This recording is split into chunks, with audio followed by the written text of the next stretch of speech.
Hello everyone, it's me Andreia on Dreamcatcher Radio. Welcome back to my 36th show. Yes, it's been all these, let's say, really long episodes of books, literature, writing with me on Beyond the Cover. That's right, so, it's quite a lot. I'm impressed with myself. I am proud of myself. And I was really just enjoying, minutes ago before the show started, I was enjoying some gothic music, but I was discovering new bands. And for throughout these weeks, I'm really excited to show you, when the time comes, of course, for you to listen and also enjoy.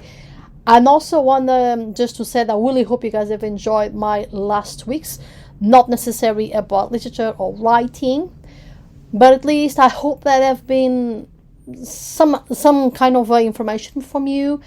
I hope I've inspired you to go forward with your ideas, with your stories, to be published out there.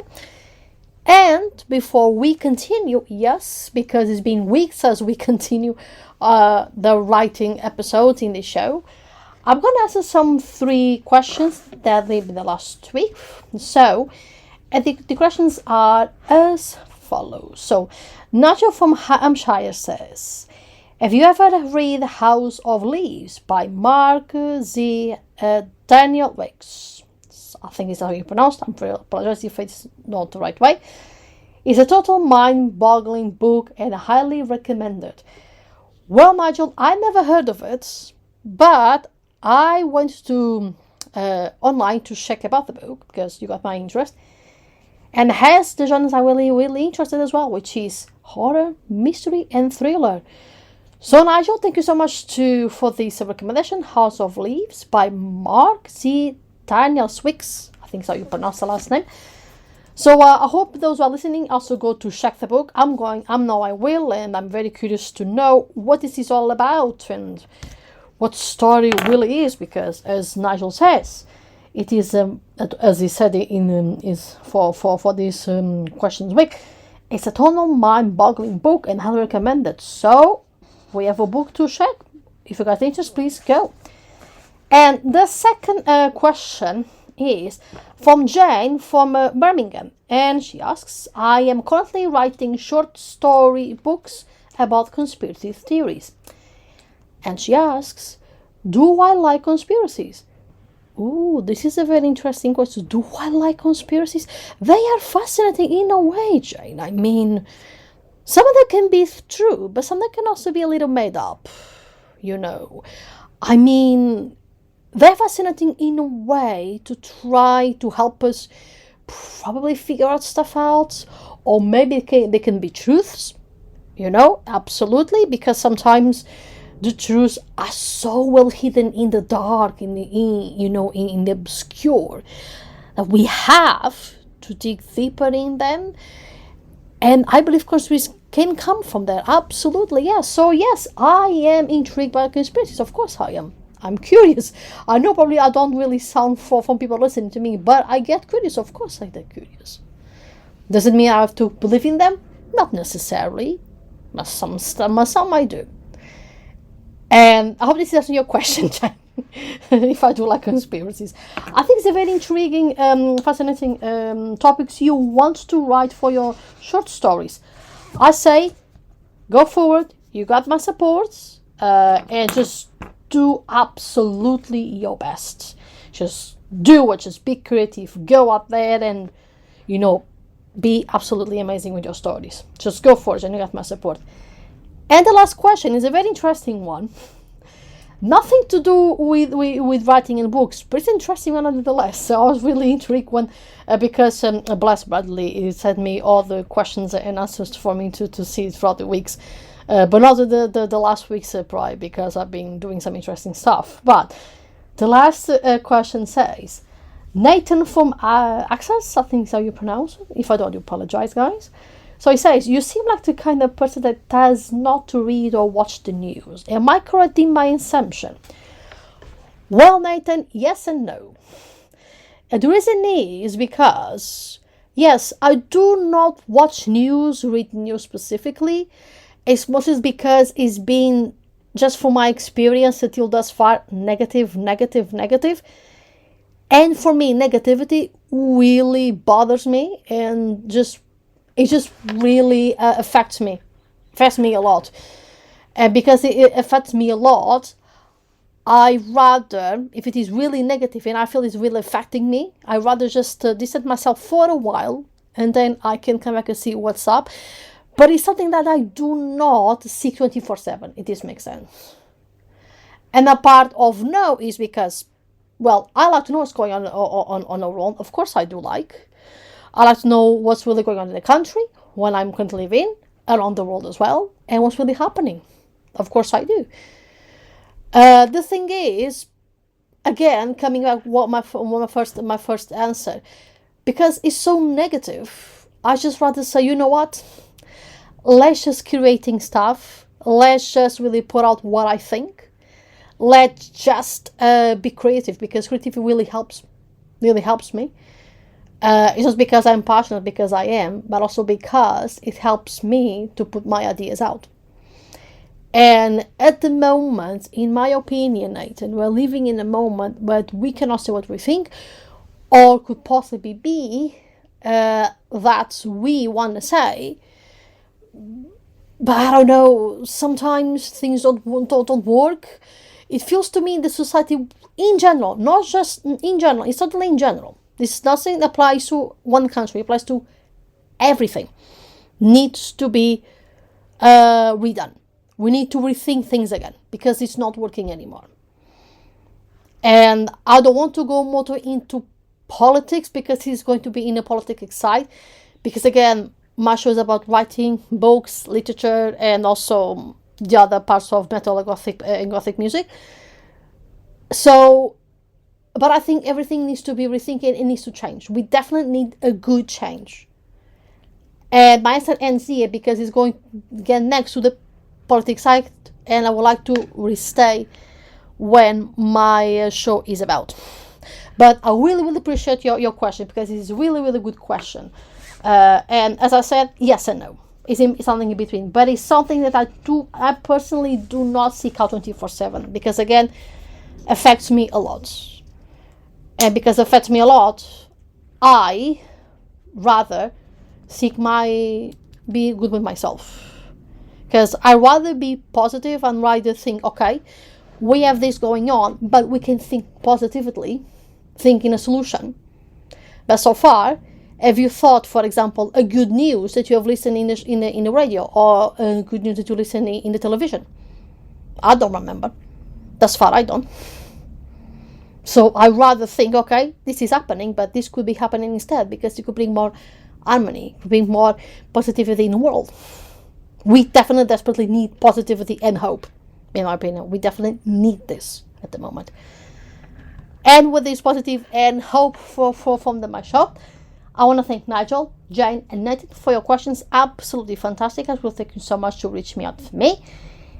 And for those who are listening, please reach out, ask questions about writing, literature, books, or recommendations you want to tell me. Go for it. I mean, even if it is a genre that I'm not into, I will rather say, for those who are listening, let's say you want to recommend a non-fiction book, say it. I do recommend it, absolutely. Here in the show, it's just to talk about this. Absolutely this. People that, and I know my show is something, as Steve have said many times, it's a very unique show, because most of the people are not interested in literature, books, or writing, so it's his own separate world. And for those who are listening, I hope you guys will have enjoyed so far. At least I've seen you guys in, so let's keep going. And what a good way to start with a gothic band for this week. Yes. And the name is going to be very interesting to pronounce, because this is from Belarus. Belarus. So it is Nimba B Hassan Songs. I don't know how to pronounce this. This is very alien to me. So for those who are listening, yes. But this is a gothic band from 2016 in Belarus. So the sound, it is also, I watched from that lady from Friday night, again from YouTube, 100 Days of Gothic band. So cheese is coming from this her, and I'm discovering some buzz myself. But according to her, their sound is gloomy and wishful, punch-pog, evocative of urban bleakness and extensionalism. It is an beat and good for dancing. So, according to some things from internet, the song talks about the restless souls and days, emphasizing the strength and resilience in facing challenges without showing weakness. It conveys a message of unwavering, restless souls and cold hands. No, I'm sorry, a message of unwavering determination and inner power. That's right, sorry. Symbolized by the metaphor of restless souls and cold hands. Yes, it's more right. Urging to maintain a strong spirit despite adversities. So the themes in the song will be mostly existential despair and isolation. So because it's going to be written in in the Belarus language, so I could reach out for the translation, and it's very simple. It's going to repeat itself. So it goes like this: your sea has no name, your only way is defeat. Senseless people, we are senseless. Your look is meaningless. Meaningless days, don't touch my weak body, do not touch my cold hands.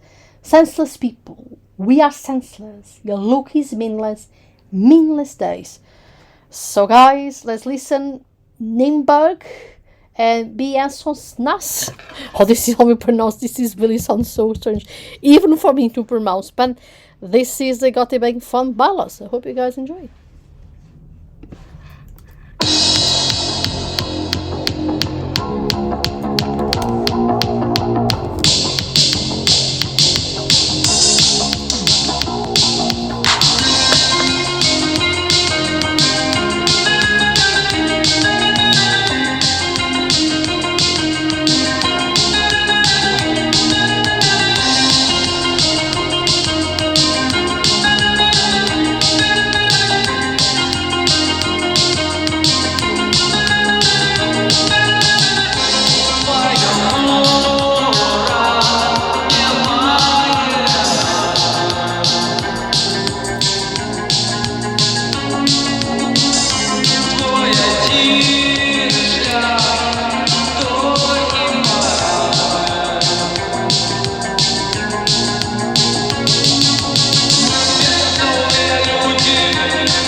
And this was again Nimbach Bisang Sosna.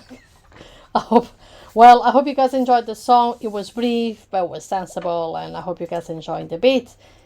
And yes, now let's return for what the show is about, because there's been a lot of interviewing other authors. Has been about also, if you guys paid attention with me with the manager Little Steve, we so we just talked about a video that I found on the internet. It was very interesting, which is about how society hates artists and still does, and we did our we shared our opinions about it. And then I interviewed Kim and Carl, one of our presenters, and the connection between creativity and mental health was another interesting interview as well. So, and now just to recap a little bit, because I know this has been a very, very long time now. The last thing we have touched, which is one of the aspects that makes a good book, it is how to show instead of telling. One of the techniques that is used a lot on storytelling. And as we have seen, the entire point of storytelling is to share ideas throughout demonstration, and this goes to do show, don't tell. And we saw that one of the things we can do, for example, is to use the one puppy strategy to set up the scene. And this implies emotional messaging representing most powerfully one is delivered throughout a concrete image. And also another way is to let the action tell the emotional story, because yes, it not just need to be emotional, but also the action itself can tell that emotional part of the story.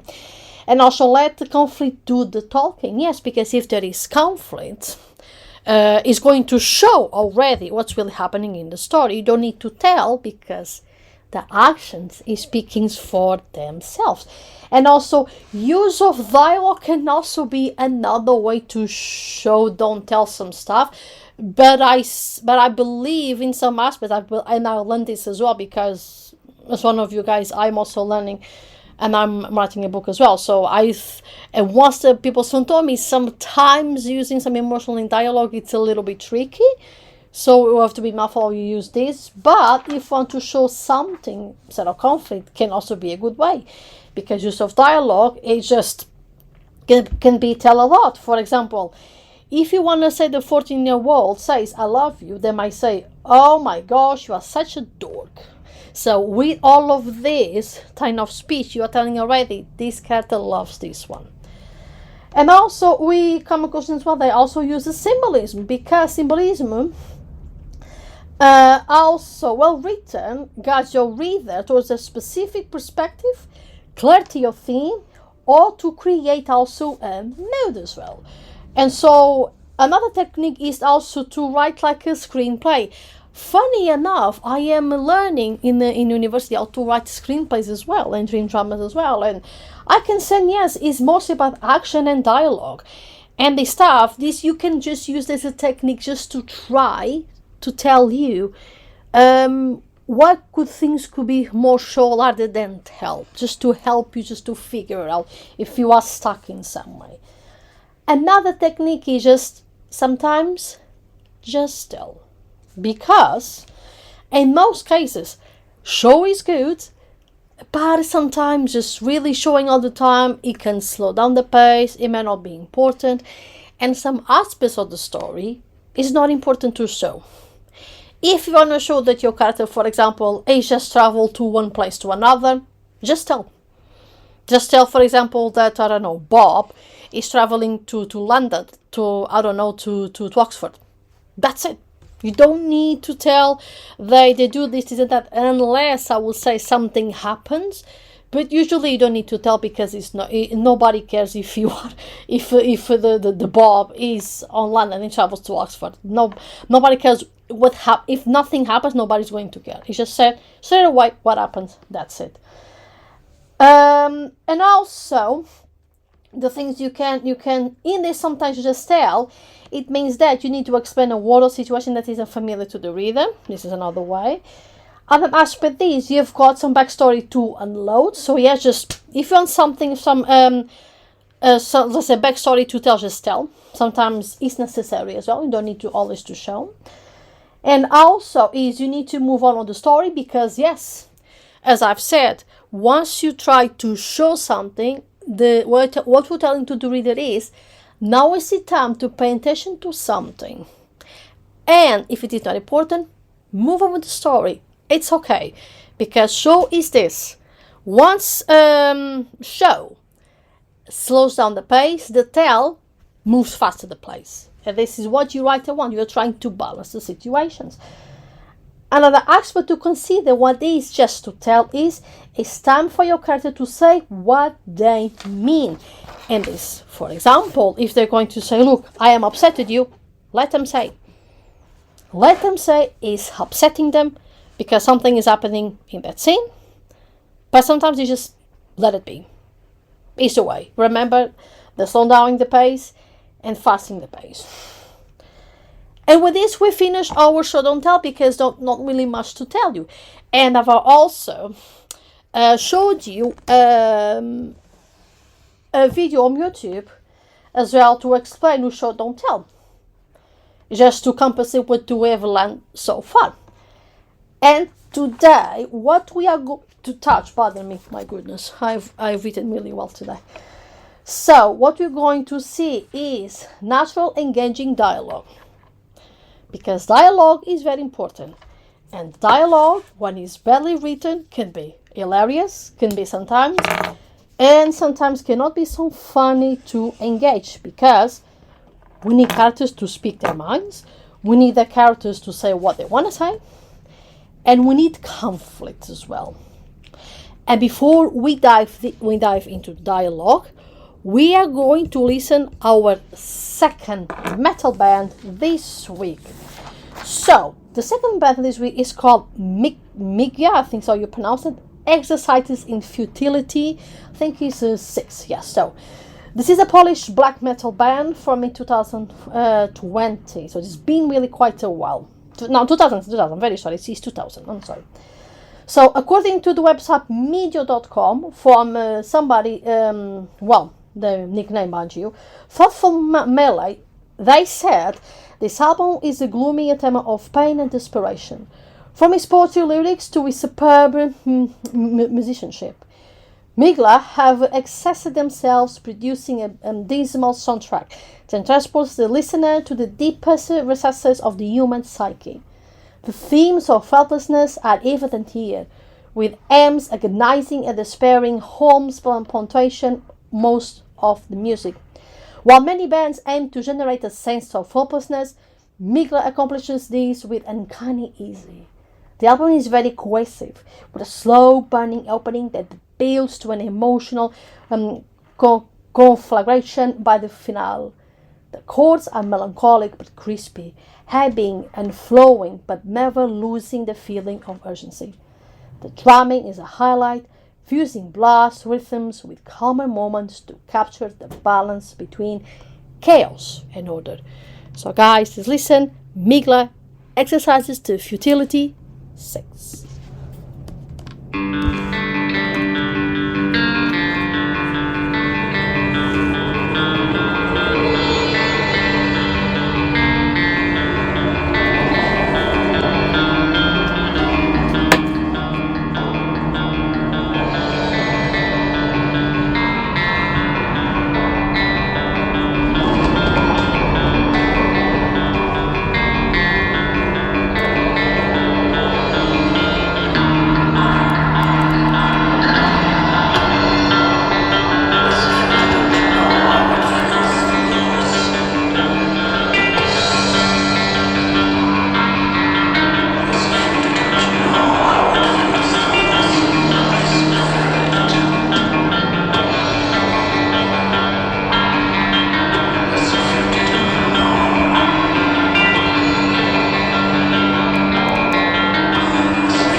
And that was Migla, Exercises in Futility. Well, I will hope at least you guys, were listening, and if this resonated with you in some way and you're going through a rough time, I just let you know that you're going to be okay, that if you need help, reach out for help. But I think these music subjects are very good because it helps us to reflect about ourselves. It helps us to say, okay, at this moment, I need to listening to this because I'm going through a rough time. And this will help me in way of my journey to reach to a more positive outcome. Because, sometimes we need to be in this, not forever, of course, mind you, but for a period of time, we can be in this stage and then move on. And when I say move on, I mean with compassion, with kindness to the situation we are in, with self-awareness as well. And I think the more we will learn about ourselves, we can also help ourselves as well. So remember that first you need to take care of yourself first, so then you can take care of others as well. And I think this is a very important lesson to learn. So now, let's begin. We're going to learn this week, which is going to be about natural and engaging dialogue.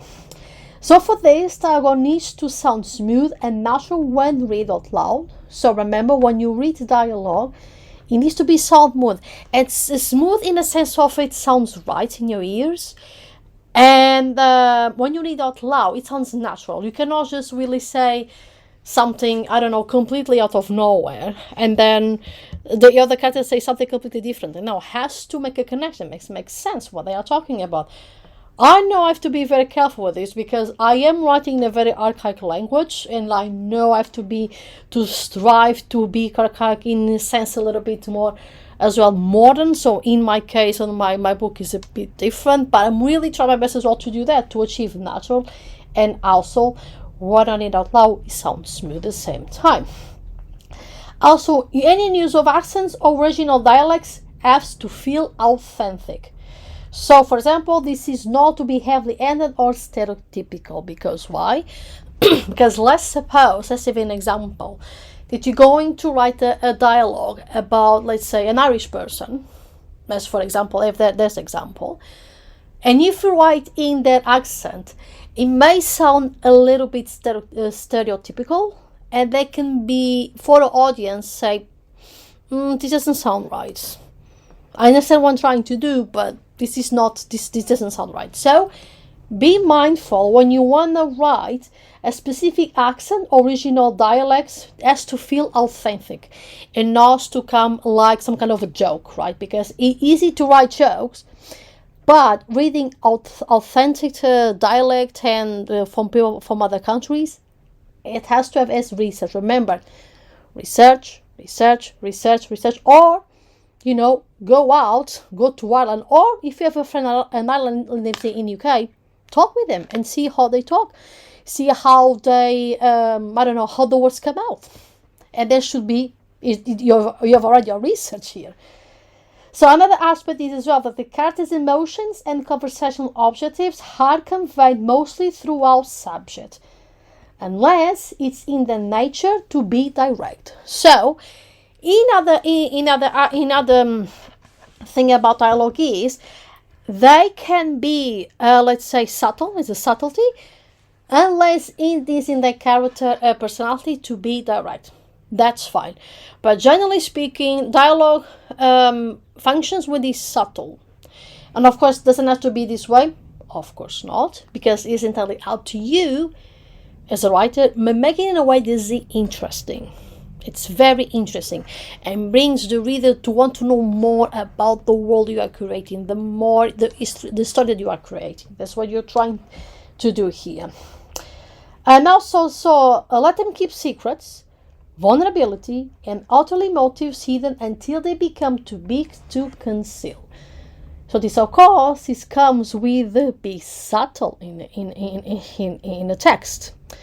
Because if somebody is a little bit of a liar, let's say, the liar usually is going to hide something, Or perhaps they are a little bit like a fox person, which someone is a little bit tricky, a bit mischievous. So they might have I don't know I don't know second thoughts about something, and then they've already planned to do something ahead before others. So you want this stuff to be hidden. You have this stuff to be very well concealed from your reader, and that one dialogue you can do that. The way your character speaks is gonna say a lot about them. Just keep reminding them. And also, each character has a distinct voice. The most common dialogue tag is said and is true. More cognitive tags like cried, loud, and announce are used sparely. So, yes, as it says here in my notes, yes, definitely.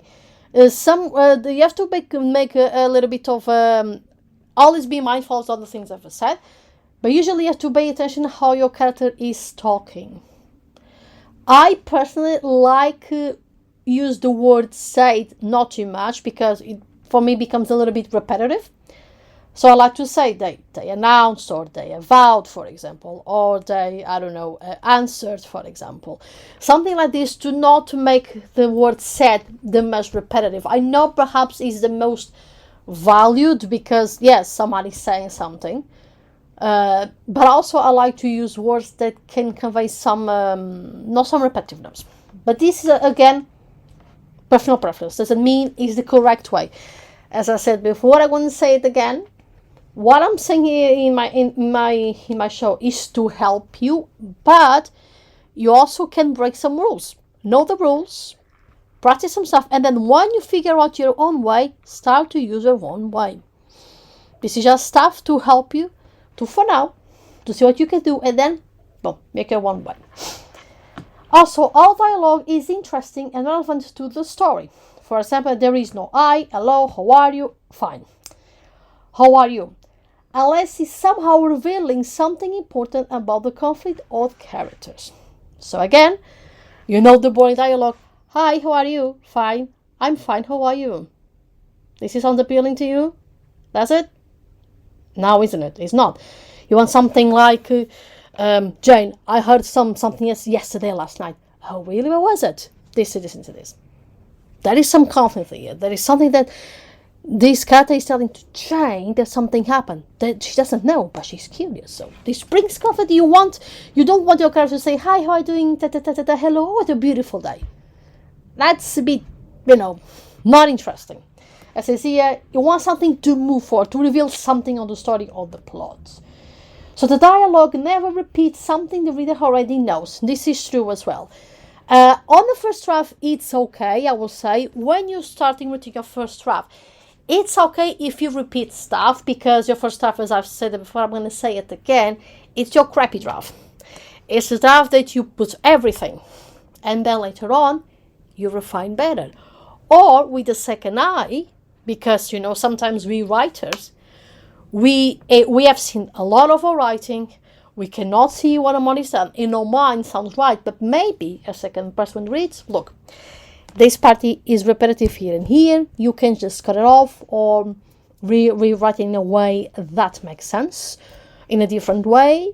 Or you can just move on with this because it doesn't make any sense. So try in a way when your second draft or whatever draft you are in the first draft is okay if it's repetitive, I will say personally. But after the first draft, try to see what is repetitive so then you can extract, move for somewhere else, or complete delete entirely. Because deleting stuff, it's difficult but needs to be done, and writers need to learn this. I am very guilty of this. I confess, I'm very guilty of this. But I'm learning as well. Every writer learns something. So, if the reader just saw the dead body in the previous scene, move on to the interrogation or the victim's wife. Then with the police informing her of her husband's death. Yes, this is causal with the dialogue, never repeat something the reader already knows. If you're going to say that, the dead body is already there, just move on to interrogation or to the police talking with the dead body wife, basically. So move on. And now, with our music as well, let's move on to our second Gothic band. And yes, I am so pleased because this band is Portuguese from my homeland. So yes, it's very difficult to pronounce here because again, this is called non or no n. I don't know how to pronounce this. It's something none, but the word sounds a little bit separate, so this is why I'm having difficulties to know how to pronounce this. But and the music is called Carved Silence. So this is a Portuguese Gothic band formed in 2014. And the band is still active and often blends dark rock with a humorous tone. So guys, enjoy For My Homeland, None Carved Silence. As I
this was Carved Silence. I hope you guys really enjoy. I was really dancing as well. I just really, it was actually supposed to be on the book, one of the, not this, I don't know which song, but the lady Friday night from YouTube was supposed to announce this from a shorts about this band, but here we are. I just choose a song about them, and there you go, Carved Silence. I hope you guys really enjoyed. So now we just started to see natural and engaging dialogue is one of aspects that makes also a good book. You always see that for this is about dialogue that sounds to be smooth, natural, when read out loud. So remember this. When you're going to read, everything of your story has to make sound, not just dialogue, but smooth and natural. But mostly dialogue needs to be so natural as possible. Even if you are writing fantasy, remember this applies the same as well.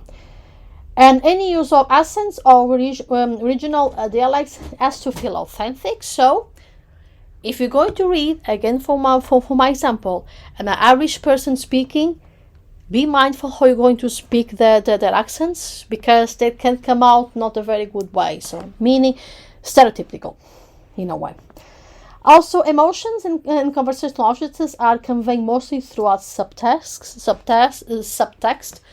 So if you can write them in a way that is subtle, unless the character speaks in a very direct way.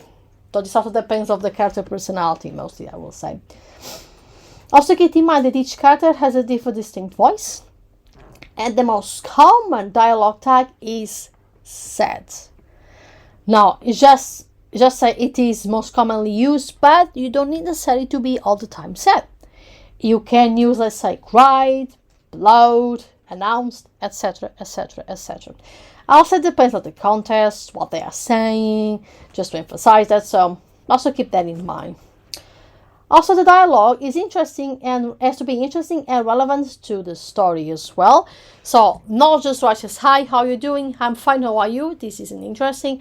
Make an interesting thing for characters to say. Make it that the dialogue feels engaging to the reader. The reader is going to discover your world, the story that they are going to dive into. Make them interested in what's going to happen in the story. Make them interested in the simple details. So, the dialogue as well, never repeat something that the reader already knows. So, remember this. At the first try is fine, because you're just writing down all your ideas. But after that, you have to try to see what repeats and what does not. If something feels repetitive, try to write in a way that is not, or try to just dive deeper into what you want to say with that, or just delete it completely. It's up to you as a reader. And now we go, because we're talking about dialogue, we also have to talk about, but not too much in detail, I'll say, in the show, just what it really is about. So you also have to keep in mind all the tags. So for the most majority of writers, your characters are going to speak in your book naturally. So dialogue is an intrinsic part of modern storytelling and is a powerful tool for authors. Because yes, we can do a lot of stuff, we just said, or dialogue, and that becomes a powerful tool. It can control the pace of your writing, assist with character development, reveal key points within your plots, add in a much needed dash of humor, and so much more. The thing is, though, unfortunately, writing proper dialogue can be one of the most difficult things for writers, especially first-time or newer writers, to grasp. This is especially true when it comes to dialogue tags. As a writer, and if you guys, you can also remember as well as writers, how many times have you remembered, writing dialogue tags, what if it doesn't make much sense, or when you feel confused. So if it's going to feel natural for you at the first time to see, okay, how I do this, what's going to happen here. So yes, because as it says here in my notes, at first it feels a bit difficult because again, some first-time writers don't really know. But with time, trust me, with practice, a lot of practice is going to become natural. You don't need to be afraid of this. You just don't really need to. Because let's see now how tags can be done. But of course, I'm not going too much in detail here because it's going to go in a direction of grammar. And I think the show is not about grammar, but you can learn at least how to use them, at least on the storytelling process specifically. So for this, we're going to see what the dialogue tags are, some different examples of to use dialogue tags, using said versus other dialogue tags. I think this is very important because we don't need to say all the time said, as I said it again. And when I shouldn't be using dialogue tags because absolutely, we don't need to tell all the time dialogue tags. Okay, so Rosie's being on the window. And then as well, how to use dialogue tags properly. Yes, it should be this one. So I'm very sorry. I'm just trying here to see my notes because this is a lot of stuff to get along. So, the definition of a dialogue. So dialogue tags are phrases in your writing that tell the reader who is speaking. It is the thing that you're going to notice immediately. When you open your book, you're going to notice, someone is speaking. So that is the dialogue tags. Also called attributions, which is handy because dialogue starts to look weird for the more you see it. These phrases also inform the reader how something is being said. And these dialogue tags are important to help clarify our writing, especially in a scene when multiple characters are speaking. We will cover some examples of dialogue tags. But for example, let's say here, for example, here I wrote down from a website that I covered because this is one of the things that I see if I really have to say them for my own brain, it's going to be complicated. So that's why I have notes to guide me, and this is a very good example here. So, for example, on this, wow, I'm learning so much, the reader said. So, in this specific example, the reader said is our dialogue tag. So, remember, the reader said is the dialogue tag.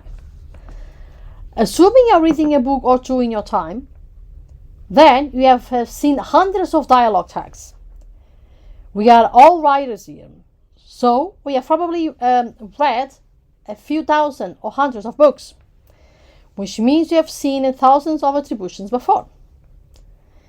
And from here, we could start to crack down to see the dialogues. But remember, the dialogue tags are the ones the character said, the character announced. This is your character dialogue, at least the definitions. And before we absolutely start to see examples for us to try to see of dialogue tags, now let's go down to our second metal band song. Let's see. Oh, I put it. Don't tell me I put. No, okay, it's right here. Yeah, I have a lot of pepper today, so it's going to be interesting for me. So yeah, so our second metal band, it's called today Sanobia. It's one of the things. And it's called Throne of Wands. This is actually a very new Australian metal band that was formed in 23rd of May 2025. So as you can see, not much of a time, it's relatively new. And this is pretty much the information I got from this band. Because I could say what the music is about, but I'm going to leave that for you to listen what it's about. Because sometimes the music can be a lot of things for others and other things to others. So guys, without wasting much time, Zenobia, Throne of Wands.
there we have it. Zenobia, Shnobia, Throne of Wands. I think this singer is a very powerful voice. And this is a solo Australian metal band, so as you can see, it's just this woman singing, and more power to her, like absolutely fantastic. I really hope you guys enjoyed. I certainly did. And now just to put a little bit what we have learned so far. That's dialogue tags. Are just basically tags, phrases in your writing that tell the reader who he's speaking. Usually as well they are called attributions. Also, these phrases inform the reader how something is being said. Also, these tags are important to help or clarify the writing, specifically in a scene where multiple characters are speaking. And the example I put here is, wow, I am learning so much. The reader said is the tag. Why? Because it tells us who is speaking and also helps the reader to differentiate who is speaking. Imagine if it would be another character speaking after. Ta ta ta, this character said or announced or whatever. Or said. So it is another dialogue tag. So remember, when it is said, announced, the character said, the character that is a dialogue tag. Now let's see different examples of dialogue tags, because this is one aspect of a good book. It helps at least, as we have seen, to differentiate the characters. So, in the most simplest forms, dialogue tags are just two words, mostly. So, it's going to see here some formulas to at least to help to visualize. So, for example, we call noun, pronoun, plus speaking verb, dialogue tag. For example, the noun pronoun is a character's name or a pronouns, she, he, they, the magician, the killer, the best friend, etc. that refers to who is doing the talking. So, we know when we need somebody, which is the noun, which is the character, whatever it is, and then comes the speaking verb. And the speaking verb usually is a verb that is either says, said, depending, claimed, etc. Remember, you don't need to always write down. Said can be something else. Can be, for example, they announced, they saw, they whatever. But needs to be the noun and the verb and the speaking verb. An example, they use the said. Because a synonym for those verbs, stated, claim, etc., or a related verb that describes something less basic than just speaking, could be shouted, muttered, etc.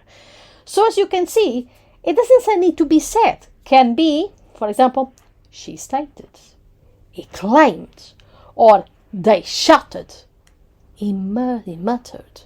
This is also different tags as well, at least different dialogue tags. It doesn't be said, although said is the most common used one, but you can just put everything here that you see to make sense to the story. And examples of basic tags are she said, he declared, they whispered, the musician recited, the killer yelled, my best friend joked. As you can see, you can also add some flair to your attributions by including adverbs, adjectives as well, or other details. For example, in this, she said excitedly, he declared to the crowd, they whispered in the silent library, the musician recited, feeling the spell form at their fingertips, the killer yelled, victory assured. My best friend joked like they always did in awkward situations. It can get repetitive to always have the noun pronoun than the verb, so you can always swap them around. Note that this works much better for nouns and pronouns and cannot precede dialogue. Because, for example, recited the musician, yelled the killer. And that's pretty much it. Not, of course, not everything, but in these examples, as you can see, has to be noun, pronoun, and the speaking verb. Or you can swap them around. It works as well. This also depends on the situations, what sounds to you as a writer. As you can see, you don't need to make she said, he said. You can say she said excitedly, or he declared to the crowd. As a specific moment in the story, make it specific to the story, and then see what works best. Because it's very easy to say, to advise, all is right said. No, said is the most common used, sure. It has to be that way. Why would it be? Right, the musician recited. And then you can explain what is recited and how the character feels. To feel less, simple. Because saying the musician recited, it's simple. But then you can say, the magician recited, feeling the spell from the fingertips. Now this is something is happening in the story. And remember that as well. It's in some here, as I said, I think, not but remember that the dialogue helps to the action. It helps to help the reader figure out what's happening. And once they know, in this case, the musician that's reciting a spell, say, something is happening here. So remember, this also has. And now comes the question, because I've said, you can say she said or he said or whatever, but not sometimes. So, to said or not to said? Now, there are two different thoughts on dialogue tags. One said, who he will dub the said posts. Argue the dialogue tags. The purist of the set says, at least in this notes here I have, that argues that dialogue tags should exclusively use says. Synonymous and variations of says are rarely welcome amongst this group. On the other hand, you have the attribution anarchists. These folks rarely use says, instead opting for more colorful language like what you saw above. So, for example, as I said, as a musician, yelled the killer. So we've got here two interesting cases. So we've got the purist. I would say people that just want to see usually must be said. There's no way to say the things around. And then it's why they call the purist image. And the other case, it says, no, we will never use said because it's wrong. No, it is wrong because it's overused. It sounds to be like me now. As I said, for you to not. But I should say is, you can use said, but also try to vary a little bit of your test. So here I think is to find the balance. Because yes, you can use sometimes said. I don't use much said, to be frank, I know. I really like to explore what I can say and be creative in that. But this is why. But I'm not consider myself an anarchist. But somebody might think I am, but I'm not sure, whatever. The thing is, both sides have reasonable grounds for their states. Because they have. And there isn't one way that is objectively better than the other. And anyone who just tells you is just being snob. There are some of the justifications for these two. And you're going to see this out. So as you can see, both arguments are correct. Said, it helps to identify who is speaking. However, when it becomes too much said, it becomes repetitive, and for me personally, not very interesting. Because honestly, you are a writer, you have to figure out how, yes, sure, the character say something, but tell me more about it. Is the character yelling? Is the character shouting? Is the character crawling somewhere? Is the character, kneeling on the ground? I need to know more. So both sounds are absolutely correct. So I'm going to say again, the middle ground is always a good way. But as usual, it's up to you as a writer what you think is best to do in your books. And if someone tells you that you should do one day or another, they're probably not. No, they are doing. Sure, they are giving advice, but think twice. I say, just be moderate. See what works for you. I cannot tell what works for you. I'm not next to you. I don't know. What I say is explore and see what works. If it does work, fantastic. If not, move on. Try other things. But at least know this little bit of a dialogue tag and what usually can be done, so then you can explore more.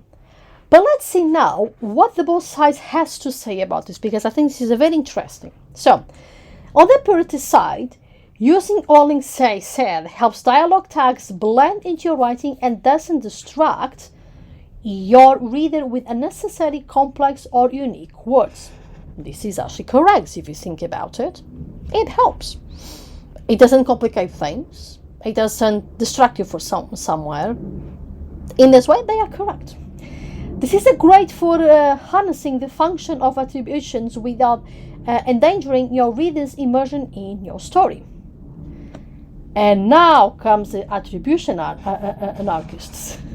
So, using only say said is boring, as I've stated, and lazy. It can be lazy as well. Using more descriptive verbs and more details accents your reader's experience and adds to your story. Again, using he declared and then we explore what's really happening, enriches the story. It makes more interesting. Saying, they declared this. This guy might be a little bit of a liar. There might be a king that's probably trying to negotiate with another king. This can come up with very interesting stuff. Because at the end of the day, realistically speaking, like most choices with polar opposites, the sweet spot is somewhere in the middle. Ta-da, as I said. Say said should be used more often than not. It's easy to understand, it gets the job done, and it doesn't interfere with the reader's experience, but sprinkle in some more flair every now and then.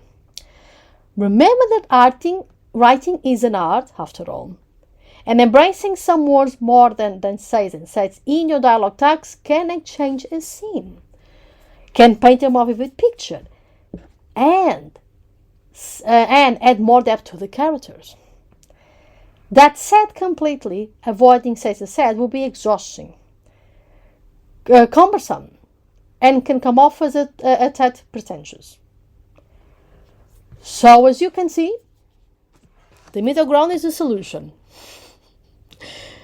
And it's entirely up to you as a writer what you should do. I'm not going to tell you what to do. It's not my... I'm not going to say job because this is not my job. I'm just doing this because I like writing literature and books and etc. But as I can say, as just an keep it advice from a writer on the writer, explore, see what works, write, and then, once you've finished, ask for feedback. Because you're going to need the feedback. And if someone says, just put it, they said, you can take it off and say, okay, I see what they're going through. I see why it is distracting a little bit of the story. I'll put it said here. Or you can say, I don't agree. Doesn't make sense. I understand why they are trying to not convincing, but trying to advise me to put it said because it's distracting, but I disagree because... Remember, you're the writer. You have all the power in your hands to decide what to do with your story. And that's the beauty of experimenting, but knowing also the rules and what works and doesn't work and what can be done. And before we continue to the next subject of dialogue tags, let's listen to a third Gothic band. I've been discovering really new ones and absolutely fascinating ones. This one is Rosa Damask, Adore You. They are a German industrial Gothic band formed in 2019. This is pretty much what I have about him. So guys, let's just listen. Rosa Damask, Adore You.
we've got on Rosa Damask, Adore You.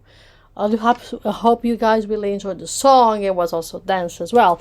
Now, usually I would continue and just recap a bit what we have learned a little bit now, but I am going to just put the next metal band, or should I say, depends on how you actually see this as well. So the next metalcore prog metal band, I will say, it's called the Linger Escape Plan, and the music is called Room Full of Ice. What an interesting title, I will say, here for this band. So as I said, it's an American metalcore prog metal band formed in 1997. Really quite a while now. Wow. So the information I got comes from a website, and it says that I think it's the vocalist. I might be wrong. Opens up about the Linger Escape Plan's lyrics, saying that a lot of the songs deal with intimacy disorder and the frustrations it ensue. From the website Metal Injection websites, it says most people don't know that a lot of the Linger lyrics deal with intimacy disorder and the frustration that comes from not being able to get close to people or to resolve a broken relationship, he reveals. Things like codependency and toxic relationships and the cumulative long-term effects they have on you have always been a recurring theme. The glimpses you have that might not be your fate, and celebrating the times you felt connected with people. A lot of it comes from hopelessness that I have for intimacy. So this music might be something else, but connected with intimacy disorders. So guys, keep that in mind. So in a sense, let's listen to the Linger Escape Plan, Room Full of Ice, before we continue our show about the writing techniques.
And guys, that it was the Linger Escape Plan, Room Full of Ice.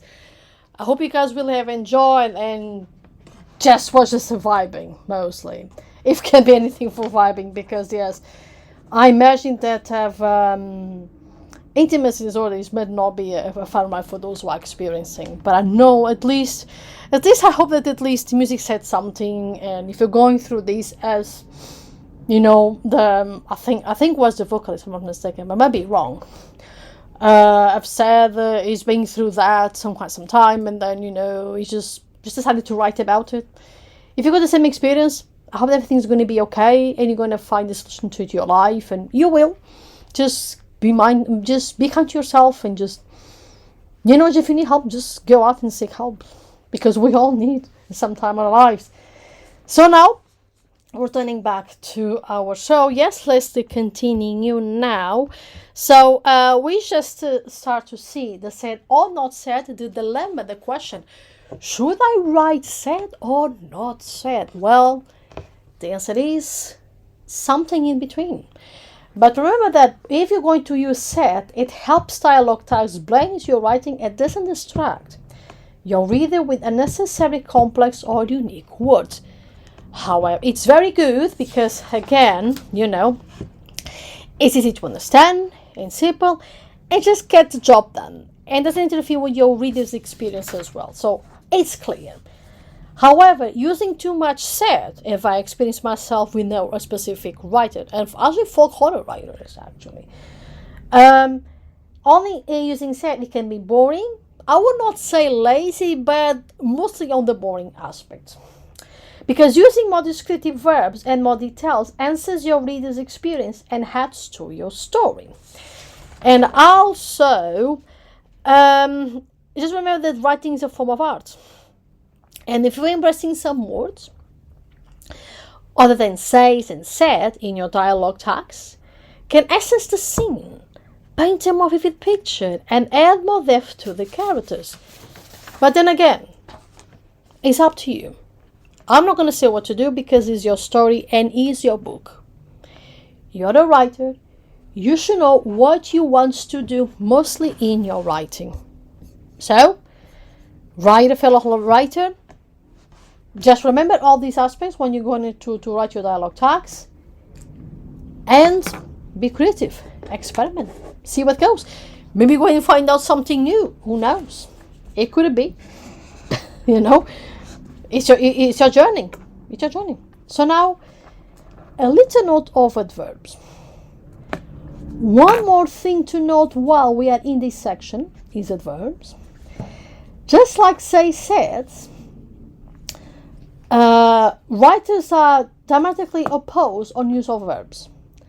Some writers think adverbs are just fine. Others think they are the mark lazy writing. Specifically, and probably because I already, specific English people are already picturing now, Stephen King's own writing claims that adverbs are like a crunch and should be avoided.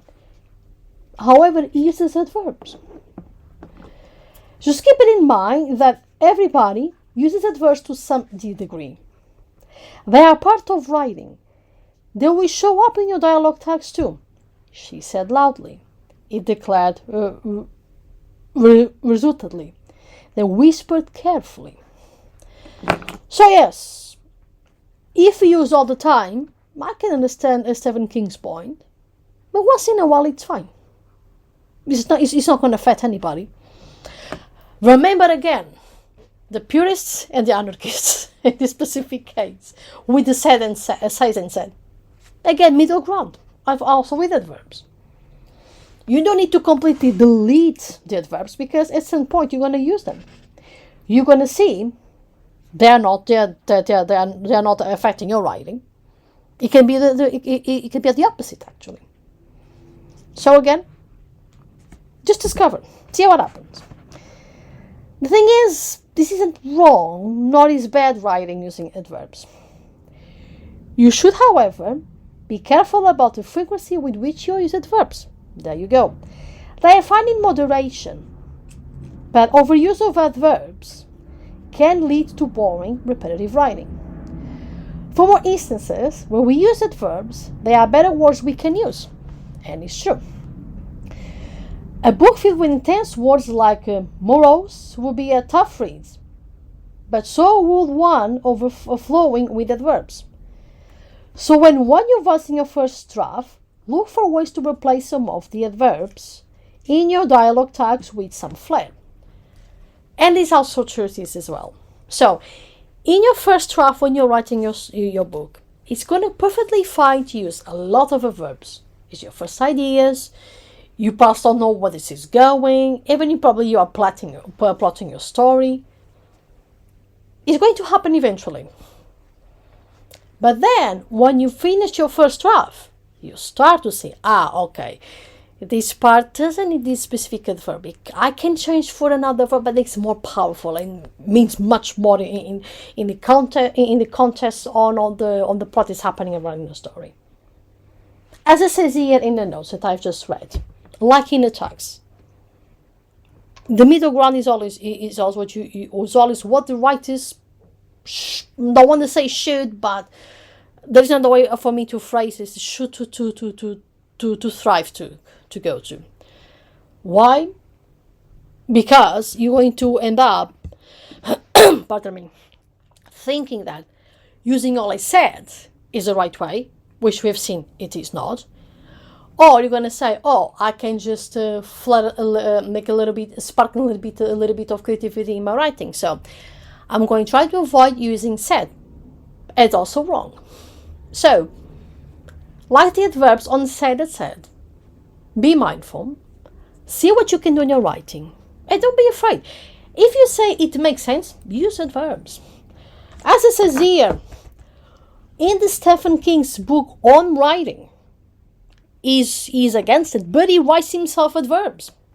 So as you can see, there's nothing wrong with it.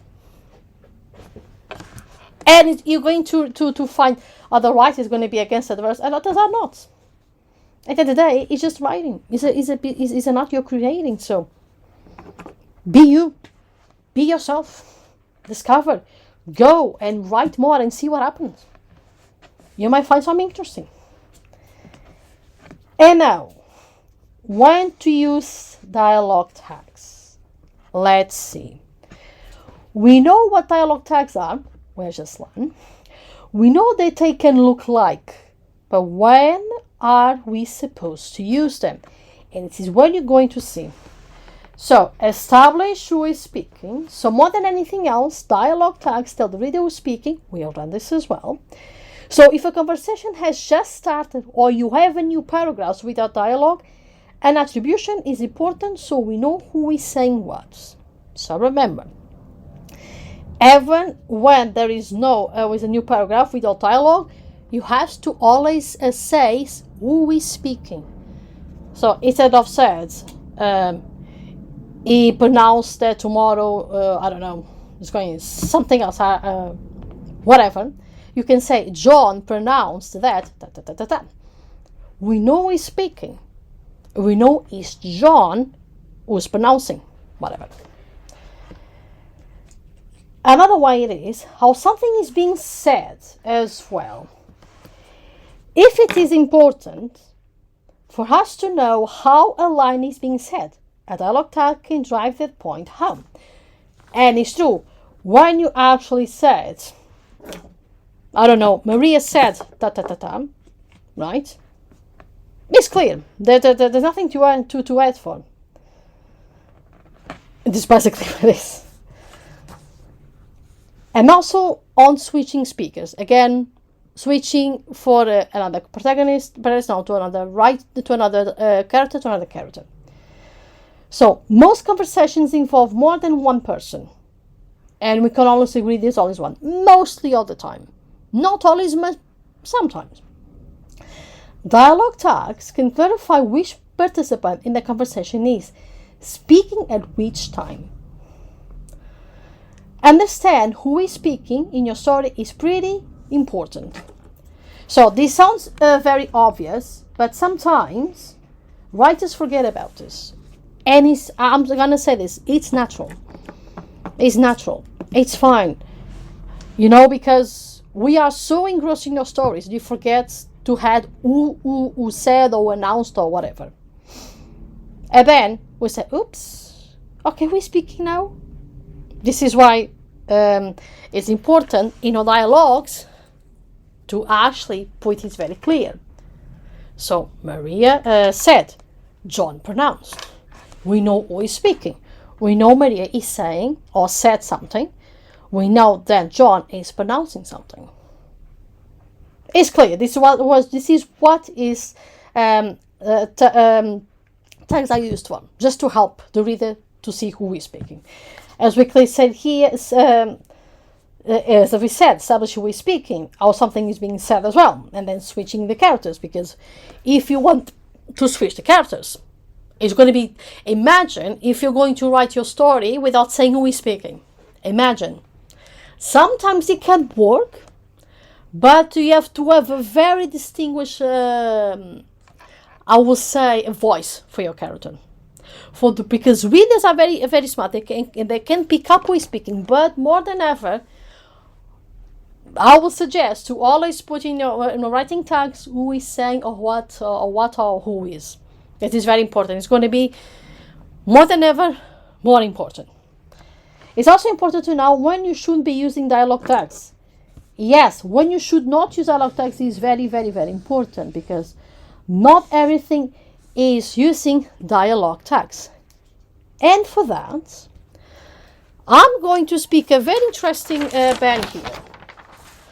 I decided to do something very peculiar today. I just have this idea in mind. Nothing announced to my manager or to Bradley at all. So, I'm not going to give you guys a metal or gothic band this time, but the folk music. I think these guys are really cool. And they call Taverners. Dark Hive is the music. It's mostly just music. There's no one singing. And they're just really cool. So this is a Belgian, I say it's folk music because it really sounds. From in 2024, they're very relative new. So according to the website, into them, they say, we are an enigmatic duo of beekeepers who transform the art of beekeeping into a unique musical experience. Our sound is characterized by the use of traditional medieval instruments. The result is a rich and atmospheric experience that transforms listeners to a bygone era. For the gentle bustling of the bees to the enchanting tones of the medieval bagpipe, our music pays homage to the dramatic beauty of the past. If you guys want to know more, go to the website tabernesmusic.com. I said they are pretty cool and fantastic. So guys, let's listen a little bit now different of music. Taverners, Dark Hive.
And we've got it here, Tabernas, Dark Hive.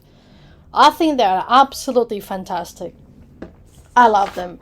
And I think they just brought a little bit different for my show. I know usually I go fall through gothic and metal bands, but today I decided, you know what?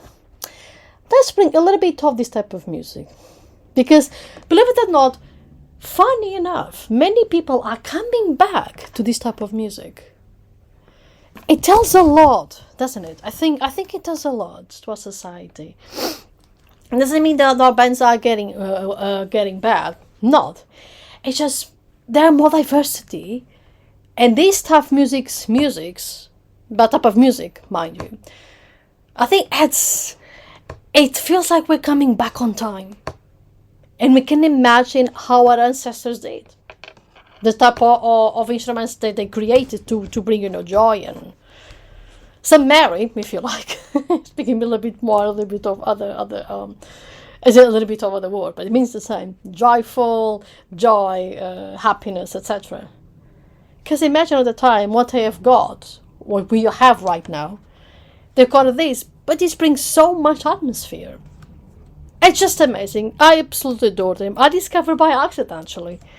Some of funny, speaking of accident, as I told you when I started this episode, I was listening to gothic music bands and I was discovering tons of them. It was amazing to discover many Portuguese gothic bands I discovered. I can really hope to just tell you more and who they are and what they are producing. And also others as well from UK, from France as well, I believe, and other regions as well. Absolutely fantastic. And I hope, discover more of this stuff. At least other presenters as well. But yeah, this is what I decided to do today. Tabernas with Dark Hive. I hope you guys enjoyed. I know I will. So, we just see now when to use tags. And we have established that is to help with speaking. How something is being said. So how. And when switch the speakers. So basically, you have to keep in mind when using tags, you have to keep in mind all of this stuff that's being said. So now let's see when not to use tags. So use tags partly. Even if you are a hardcore sad purist, repeated use of dialogues, tags can be distracting for the reader. The last thing any writer wants is for the reader to lose their immersion in your work. I experienced this actually. I was reading 2 years ago, I think it's 2 years, yes, if I'm not mistaken, yes. He's a very good folk writer, raw, atmospheric, but because he wrote a lot, sad, I was like, can you say something else, please? What is happening? So much so that I didn't understand what's happening. I lost my immersion. And it's true, I can confirm this is happening. This happened to me, personally. I'm not against of the sad, but, as it says here, use it smartly. Use it, just be mindful when you use it sad as well. It's the correct time to be sad, but don't use it all the time. Because it can break an immersion. Also, shorter dialogue, less tags as well. If your lines of dialogue are only a few words long, try reducing the number of attributions you use. Writing starts to look really funky if the dialogue tag is longer than the dialogue itself. So keep that in mind with adding some flair. So yes, I imagine when dialogue is short, stuff doesn't need to have a lot. And it comes to you as a writer if you want the dialogue to be less or not. So, conversion with two people. Okay, let's see. In a conversation with just two people, it's easy to completely omit attributions once you have established who is speaking and when. This is especially true in a back and forth conversation with little action or prose in between what the two characters are saying. Now let's see here the example writing here in my notes. See, Dialogue tags aren't that hard, Doc said. You're right, the reader replied. Do you have any questions about them? Actually, a few, if you don't mind. So most people can infer who was saying each of the last two lines without any sort of attribution. This is correct as well. Because it is true, it's important to write down who's saying, who is saying and what. But, as I said, if you have a sort of, let's say, specific way your writer speaks, the readers are going to understand who is speaking. Or if they have said something that you can understand who is speaking. So in this case, see, dialogue tags are that important, the Doc said. You're right, the reader replied. Do you have any questions about them? Actually, a few, if you don't mind. You can imagine who is speaking. So who says, do you have any questions about them? Is Doc asking. And then the reader replies, actually, a few, if you don't mind. You will catch up eventually. In this case, it's easy. Of course, it's a very simple example. But as you can see, it makes sense. You can do this as well. But remember the stuff with the tags, and if it does make sense, and is, if they're, I will say the voice is very important, so keep this in mind as well. There you go. The next example, use a character's voice. Instead of using cumbersome tags, rely on the character's unique voice to tell the reader who's speaking. Accents, switching between languages, tics, stutters, and mannerisms are all ways you can differentiate your characters without telling the reader who is it. If you need help mapping out your character's finger traits, another, as he says, used for article controls, but doesn't matter here. So remember that use your character's voice to help the reader identify who is saying. Is another way to help. Believe me, it becomes easier. And you want that. You want to facilitate your reader's life. And also you want to treat them with respect, because once you treat them with respect, you say, I trust you, you're smart, and you're going to figure out by yourself. And they do. Indirect dialogue is another example. Not every spoken word needs to be explicitly said. Sometimes you can summarize a character's dialogue in your prose and skip using connotation marks and attributions altogether. Most writers do this, it's true. Bear in mind, this shouldn't be used too frequently, but it can be helpful. Let's see this example. Hey, I heard you read a cool article about dialogue tags, your friend said. Can you tell me what you learned? As another example. You can use this also in direct dialogue as well. So, with this, let me see here. Oh, okay, so this continues. I apologize, this continues, yeah. Okay, so the example, yeah. You heard the dialogue tag about dialogue tags. Your friend said, can you tell me what you ever learned? The reader summarized the article for their friend, explaining the intricacies of attributions and how awesome the article's author was. As you can see, the last minute, because I was thinking this a bit weird, but no, it makes sense, yeah, is indirect dialogue. You don't need to come up with the reader to summarize to their friend about this, because it's directing here. And this is done specifically because it's specifically helpful when summarizing something you just describe in detail and prevents repetition. So yes, this is very interesting. So indirect dialogue, keep in mind, it helps, it says here, summarizing something you just described in detail and prevents repetition as well. So remember, not repeating something in dialogue, because at least we should always strive to not repeat stuff, because we want our reader to be engaging in your story and for them to understand what's happening. And if it doesn't, something's going to happen, which is a confused reader. Mostly is a confused reader. And And then now, because we're coming to a end to my show, almost now, Jesus. So, the next band is a very interesting one. It's called Hanabi. And their song is Pardon Me, I Have to Go Now. So this is a Japanese energetic metalcore band for mid-2015.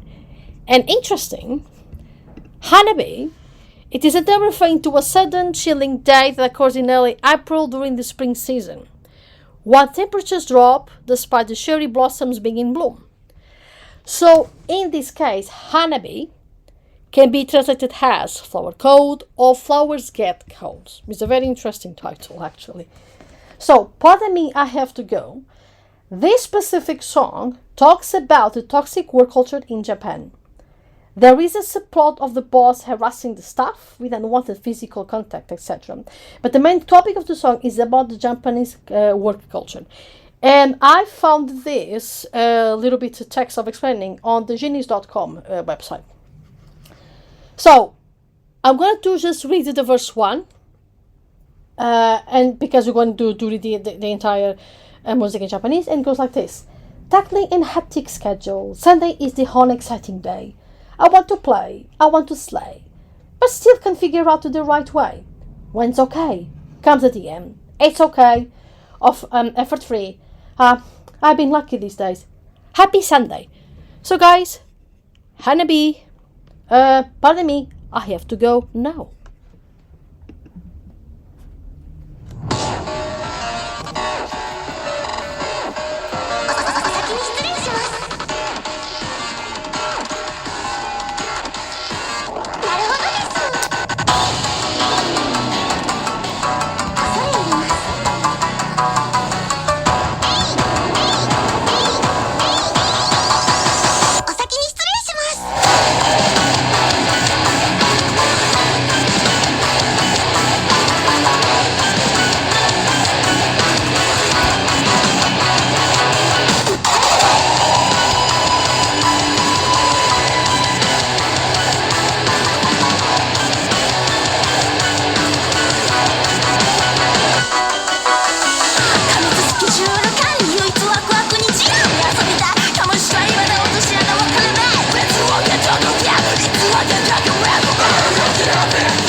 And this was Hanabi.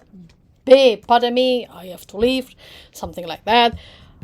I really hope you guys enjoy, and this was really a very energetic song, I must really say. Pretty much, it's so interesting that it is usually not on the metal Japanese bands, mind you, but well, they have these very very feminine voices then speaking, but then they come really really aggressive.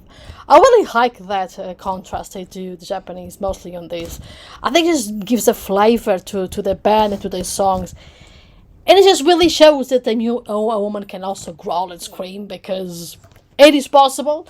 As I have shown in my show, many metal woman singers do this as well.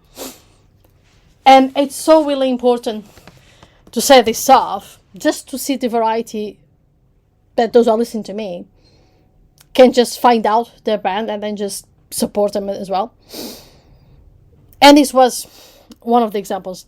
Now, yes, it's coming to an end. And honestly, I just finished all my songs on the list. This was fascinating. I'm very proud. This sounds so stupid to say, but I'm very proud. Usually, I never finish the songs on my list, but today, I finished it. Hurrah! There we go. I did it. But nonetheless, I'm hoping you're having a beautiful, beautiful day. Even if it's whatever it is, the weather in your country. I hope you have a wonderful day. Thank you for listening to me. To my rambling about